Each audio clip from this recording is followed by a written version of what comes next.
Bonjour à tous, je suis le docteur Apolline Morville, je suis psychiatre et pédopsychiatre et aujourd'hui je vais évoquer avec vous la maltraitance en période de confinement. Alors la maltraitance en période de confinement, on en entend beaucoup parler parce qu'évidemment les enfants sont plus exposés à ce risque et si on a essayé de sauver des gens du Covid, je pense qu'on sacrifie beaucoup d'enfants sur le plan de leur santé en les exposant davantage à la maltraitance. La maltraitance va cibler une population particulière puisque 80% des formes de maltraitance sont intrafamiliales. Donc la violence intrafamiliale, ça comprend la violence faite envers les enfants, mais également les violences conjugales et également la maltraitance faite envers les personnes âgées ou handicapées, enfin toute personne qui va être dépendante. Et donc il y a également la maltraitance institutionnelle dont on parle très peu. La définition est très importante parce qu'il faut savoir exactement de quoi on parle. C'est ce qui va nous permettre après aussi de faire des études et d'objectiver ces situations. Alors, selon l'Organisme mondial de la santé, la maltraitance de l'enfant comprend toutes les formes de mauvais traitements physiques et ou psycho-affectifs, de sévices sexuels, de négligence ou d'exploitation commerciale ou autre, entraînant un préjudice réel ou potentiel pour la santé de l'enfant, sa survie, son développement ou sa dignité dans un contexte d'une relation de responsabilité, de confiance ou de pouvoir. J'ai également ajouté la définition de l'Agence nationale de l'évaluation et de la qualité des établissements et services sociaux et médico-sociaux, puisqu'on a parlé de cette maltraitance institutionnelle. En ce qui me concerne, en tant que pédopsychiatre, je vais surtout axer le développement de ce diaporama sur la maltraitance infantile. Et cette maltraitance, elle regroupe 4 formes, 4 prismes de maltraitance. On va retrouver la maltraitance physique, donc bien sûr tout ce qui concerne l'atteinte corporelle à l'intégrité corporelle de l'enfant, les coups, les blessures, les plaies, les morsures, enfin tout ce qui peut laisser des séquelles objectivables et qu'on va pouvoir identifier à l'œil nu. La maltraitance comprend également toute forme de sévice psychique qui va être beaucoup plus difficile à identifier parce qu'elle laisse beaucoup moins de traces que la violence physique. Cette violence psychique comprend toute forme d'intimidation, d'humiliation, les menaces, l'indifférence, les attentes coercitives, les exigences inadaptées, tout ce qui va dévaloriser l'enfant et qui va être également très très très néfaste dans son développement. Et cette forme, donc, est peu objectivable. Alors, on peut parfois entendre ça parce que les parents crient et vont hurler sur leurs enfants et ça peut s'entendre par les voisins, mais ça peut aussi être des choses très, très sournoises, très insidieuses et s'inscrire dans un registre un peu plus pervers qui va être très difficile à identifier. Il y a aussi parmi ces violences psychiques l'exposition à la violence conjugale qui est également en recrudescence pendant la période de confinement. Un enfant qui va être exposé à des scènes de violence entre ses parents est soumis à une violence et à une insécurité qui va avoir des conséquences évidentes sur son développement ultérieur. Toujours parmi les maltraitances infantiles, on va retrouver les négligences et les carences qui consistent à une réponse inadaptée, voire inexistante aux besoins de l'enfant. Ça peut être tous ses besoins physiques, comme par exemple les soins d'hygiène donnés aux enfants. On ne le lave pas, on ne le nourrit pas ou peu, on ne lave pas ses habits, on n'éveille pas son besoin d'éducation, c'est-à-dire qu'on ne lui met pas de limite, on l'expose, on le laisse par exemple des heures devant la télé ou sortir sans contrôle. Enfin, tout ce qui va permettre une construction sécurisée de l'enfant, affective, éducative, mais également matérielle, auquel un parent peut ne pas apporter des réponses adaptées. Et pour finir, parmi le dernier prisme de la maltraitance consiste dans les sévices sexuels. Ça regroupe le harcèlement sexuel, l'agression sexuelle, le viol. Et ce qui nous inquiète, en plus de cette situation dramatique, c'est que ces violences sexuelles sont souvent sourdes. C'est-à-dire que quand elles ont lieu, en général, on ne les entend pas. Et donc aujourd'hui, si on va le voir, on sait que les appels au 119 ont largement augmenté. Ça consiste essentiellement pour dénoncer des violences qui sont audibles. Et les violences sexuelles ne le sont pas, donc on risque d'avoir un taux explosif. Je peux pas me permettre de dire ça, mais en tout cas, on craint une recrudescence de ça aussi, sans en avoir connaissance en tout cas. Alors, les statistiques, c'est important d'en parler parce que les statistiques, c'est ce qui nous permet aussi d'œuvrer, d'avoir une idée de quoi on parle. Le problème avec les statistiques de la maltraitance, c'est que c'est très opaque puisqu'actuellement, on n'a pas d'études exhaustives et on n'a pas de données exhaustives qui nous permettent de recenser précisément l'incidence, la prévalence et tout ce qui concerne la maltraitance en France. On dispose de données de différents organismes tels l'ONDPE, qui est l'Observatoire national de la protection de l'enfance, ou l'ODAS, qui est l'Observatoire national de l'action sociale, ou alors des chiffres de criminalité relevés par le ministère de l'Intérieur, et on va recouper tout ça, puis ça va nous donner une idée des plaintes, voilà, mais sans données précises. Enfin, il y a certaines données précises, mais elles comprennent pas la dimension globale. Et on sait aussi que les victimes ne vont pas toutes porter plainte. Donc ce sont des chiffres qui sont largement sous-évalués. Ce dont on dispose, et je pense qu'il est important d'avoir en tête, et c'est pareil, on nous dit que les statistiques officielles, c'est qu'un enfant meurt tous les 5 jours sous les coups de ses parents.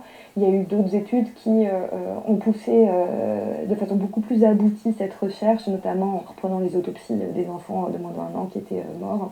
Et on se rend compte que, toutes données regroupées, on passe de un enfant qui meurt tous les jours sous le coup de ses parents.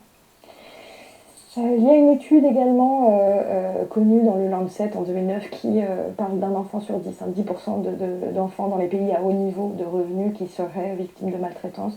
Bon, cette étude elle a été critiquée au niveau de la méthodologie, mais globalement ce qui est important de retenir, c'est que la maltraitance touche tous les milieux sociaux. Donc, statistiques récentes, chaque année on recenserait 50 000 plaintes à peu près déposées pour des violences physiques sur enfants, 20 000 plaintes déposées pour agressions sexuelles. En 2019, le SNATED recevait en moyenne donc 90 appels par jour. Ce qui nous intéresse aujourd'hui, les données actuelles dont on dispose. La première semaine du confinement, on a recensé une augmentation de 30% de cas possibles de maltraitance. La semaine du 22 avril, on a assisté à une hausse de 89% des appels qui ont été émis au 119 par rapport à la même période en 2019. Une augmentation de 84% des appels émis par les voisins, une augmentation de 80% des appels émis par les jeunes eux-mêmes en difficulté, une augmentation de 58% des appels émis par un camarade qui s'inquiète pour un autre de ses amis. Une augmentation de 60% des appels urgents transmis en priorité aux cellules de recueil d'informations préoccupantes. Donc ça veut dire que la politique d'information fonctionne quand même, puisque l'augmentation de ces appels montre que les gens sont plus sensibles aussi à ce qui se passe. Il y a une augmentation également des statistiques qui ont été recensées par le ministère de l'Intérieur, des interventions des forces de l'ordre, et on parle d'à peu près d'une augmentation de 32 à 36% finalement pour les violences intrafamiliales. Pourquoi cette augmentation ? Bien sûr parce que le confinement expose à des situations explosives parce que l'enfant est en présence de son agresseur et il n'a plus cette possibilité d'aller à l'école et d'être protégé par sa scolarité. Il y a également une pénurie des acteurs du secteur associatif de la protection de l'enfance. Il y a ce risque réel d'épuisement parental lié à la surcharge des tâches qui incombent aux parents, le télétravail, la scolarité à domicile, les tâches ménagères, etc. Et c'est une réalité existante, c'est pas un jugement, ça arrive, et le parent à un moment il n'en peut plus. Ce qui va nous amener vers le constat de la maltraitance va se faire par la construction d'un faisceau d'arguments. Ce faisceau d'arguments, il va commencer dès qu'on rencontre l'enfant avec ses parents. Déjà, on va voir comment ils se présentent, leur comportement, leur attitude. Est-ce que l'enfant il est tout seul dans sa poussette, il pleure et il attire pas l'attention du parent, qui le laisse pleurer dans sa poussette. Enfin, toutes ces choses-là sont importantes et vont nous amener vers cette piste de la maltraitance. Alors d'abord, dans la démarche, en tout cas pour la démarche médicale, quand on rencontre une famille dans le cadre d'une consultation, on procède à ce qu'on appelle l'anamnèse, c'est l'interrogatoire. Il y a plusieurs situations qui nous mettent en alerte déjà dans l'interrogatoire. Les antécédents de prématurité, un enfant qui a des troubles du développement ou du comportement ou un handicap vont être plus à risque de maltraitance. Un enfant qui présente des pleurs inconsolables avec des parents qui s'avouent être épuisés nerveusement, des antécédents de tentative de suicide, une chute des résultats scolaires. toute modification brutale du comportement de l'enfant sans qu'on ne retrouve de cause particulière doit nous interpeller. On va évaluer aussi le comportement de l'enfant, hein, s'il est opposant, s'il a une agressivité, une agitation, ou au contraire un collage envers le soignant avec une attitude de séduction excessive. Tout ça sont des indices qui, cumulés, vont nous mettre la puce à l'oreille. Alors il y a une chose aussi dont on parle peu, c'est rechercher ces antécédents de maltraitance ou de violence lors de l'interrogatoire quand c'est possible. Évidemment, quand on suspecte ça, on ne va pas poser la question à l'enfant en présence de son parent qui est probablement, en tout cas qui est potentiellement, pas probablement l'agresseur. Il va falloir essayer de revoir l'enfant individuellement. Et quand on va aborder cette notion, il faut interroger l'enfant par des questions qui sont les plus ouvertes possibles. Il ne faut pas chercher à reformuler ni à interpréter ses propos. Et il faut respecter ses silences pour le mettre en confiance. Chez le parent, on va avoir aussi un faisceau d'attitudes ou d'arguments qui vont nous interpeller. Hein. Par exemple, quand on voit un enfant arriver dans un état désastreux, avec un retard de recours aux soins malgré une évidente gravité des lésions, un discours aussi qui est assez décousu des parents et qui n'est pas du tout en adéquation avec nos constats cliniques. Une discordance aussi des discours parentaux, hein, d'un parent à l'autre. Quand on les voit séparément, ils ne vont pas avoir le même discours. On va regarder aussi dans le carnet de santé si on voit qu'il y a eu plusieurs hospitalisations pour notamment des accidents domestiques répétés ou des traumatismes qui sont mal expliqués, ça doit mettre la puce à l'oreille. En général, un enfant, par exemple, il peut arriver qu'il se brûle. Quand il se brûle 10 fois, ça doit vraiment nous interpeller fortement.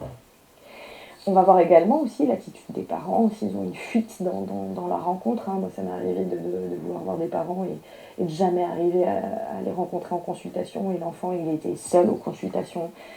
Ou alors avoir une agressivité, une hostilité qui est clairement, qui n'est pas dissimulée du parent vers son enfant. Voir un parent mettre une gifle à son enfant en consultation, ça arrive.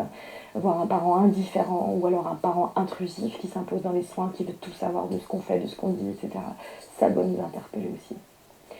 Et une autre dimension qui concerne les antécédents personnels et individuels, enfin oui, c'est ça, personnels et familiaux du parent lui-même, hein, s'il y a des antécédents de maltraitance. On sait qu'il y a une reproduction générationnelle de la maltraitance. Donc il faut rechercher ça chez le parent, rechercher aussi chez le parent une pathologie, une psychopathologie, un trouble addictif, aussi un isolement social, s'il y a des antécédents de violence conjugale, tout ça va aussi concourir à construire à étoffer notre démarche diagnostique. Ensuite, on va procéder à l'examen physique de l'enfant. Alors encore une fois, l'examen physique de l'enfant, il est essentiellement dédié au médecin, mais un éducateur qui voit un enfant rentrer le week-end, je prends toujours cet exemple-là, et qui constate par exemple une brûlure ou une griffure, il a le droit de demander à l'enfant de se déshabiller en prenant toutes les précautions possibles pour constater les blessures. Alors, quand on doit faire, dans le cadre d'un examen physique qui est fait par un médecin, on va évaluer tout ce qui est déjà le carnet de santé, on va regarder les courbes de croissance, parce qu'un enfant qui est malnutri, un enfant qui est battu, un enfant qui subit des carences, des maltraitances, il peut y avoir un retentissement sur sa croissance staturo-pondérale. On va également donc regarder le développement de l'enfant, comment il parle, comment il s'exprime, parce qu'on peut retrouver des troubles du langage, un retard de langage, en dehors de toute pathologie connue, en cas de maltraitance. On va bien sûr faire un examen cutané méticuleux pour rechercher les traces de violence physique et les traces de carence en soins. On va bien sûr examiner toutes les anomalies du comportement. Il faut retenir que tout ce qui est bruyant chez l'enfant et atypique doit nous interpeller. Les séquelles de la maltraitance, elles sont d'autant plus importantes que la maltraitance est précoce, qu'elle dure, qu'elle est répétée et qu'elle co-occure avec plusieurs formes de maltraitance. C'est-à-dire qu'on le voit aussi sur le plan psychique, c'est-à-dire qu'on peut avoir, pour un événement traumatique unique, on peut développer ce qu'on appelle un état de stress post-traumatique. Pour des événements multiples, on peut développer une personnalité traumatique ou ce qu'on appelle encore un trauma complexe. Et on voit là tout l'impact et toutes les conséquences de cette maltraitance sur le plan du développement cognitif, hein, mais également sur les conséquences sur la santé physique. Quand on a interrogé les victimes de maltraitance devenues adultes, elles sont plus à risque de développer tout un faisceau de pathologies telles l'obésité morbide, le diabète, des pathologies coronaires, des bronchopneumopathies chroniques obstructives, des cancers. Enfin, on retrouve tout un panel de maladies qui est en lien avec les maltraitances qu'ils ont subies pendant l'enfance. Pour ce qui concerne les conséquences sur la santé mentale, hein, qui sont d'ordre comportemental, cognitif et neurobiologique, on va retrouver les comportements agressifs, violents. Ce sont des patients qui vont abuser de toxiques, qui vont développer des troubles du comportement alimentaire, des troubles du comportement sexuel, des addictions, des comportements suicidaires, agressifs, auto ou hétéro-agressifs. On va retrouver aussi beaucoup de difficultés scolaires avec ce qu'on parle, enfin j'aime pas ce terme, mais c'est ce qu'on décrit comme une altération des performances académiques. Alors c'est vrai que c'est très objectivisant sur la performance de l'enfant, mais en tout cas c'est un enfant qui a plus de difficultés à suivre un parcours scolaire. En tout cas, ce qu'il faut également avoir en tête, c'est qu'on voit souvent des enfants agités, et ces enfants agités en hyperkinésie vont être étiquetés à tort assez hâtivement comme des enfants qui ont des problèmes d'hyperactivité ou de déficit attentionnel. Et si on ne pose pas la question des antécédents de maltraitance, on va soigner un enfant sans prendre en compte la dimension causale. Pensez à poser cette question-là, parce que ça va nous permettre aussi de déployer, d'adresser, d'organiser des soins et de soigner correctement et décemment. Quelle est la conduite à tenir? Bien sûr, signaler, signaler, signaler. La protection de l'enfant est une obligation légale.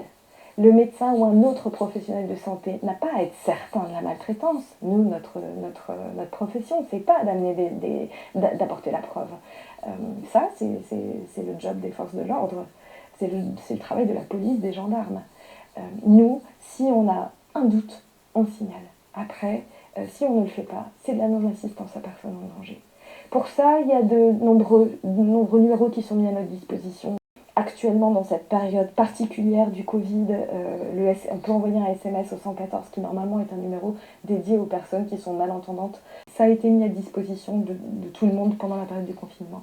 Il y a également un formulaire de signalement en ligne sur la plateforme du SNATED qui permet d'éviter de passer un coup de fil et donc d'être probablement entendu par l'agresseur. Il y a également la possibilité d'aller en pharmacie pour dénoncer les violences. Je vous ai mis dans la dernière diapo l'exemplaire du signalement en ligne qu'on peut faire sur la plateforme du SNATED, parce que vous voyez, c'est vachement visible, c'est assez facile quand on va sur la plateforme. Signalement, on clique et on a accès directement à cette image que je vous ai mise à disposition. Voilà, j'espère que mon intervention vous a été utile et je vous remercie pour votre attention et pour l'intérêt que vous portez à cette cause qui nous anime tous. Et je vous souhaite une très bonne continuation dans ce MOOC.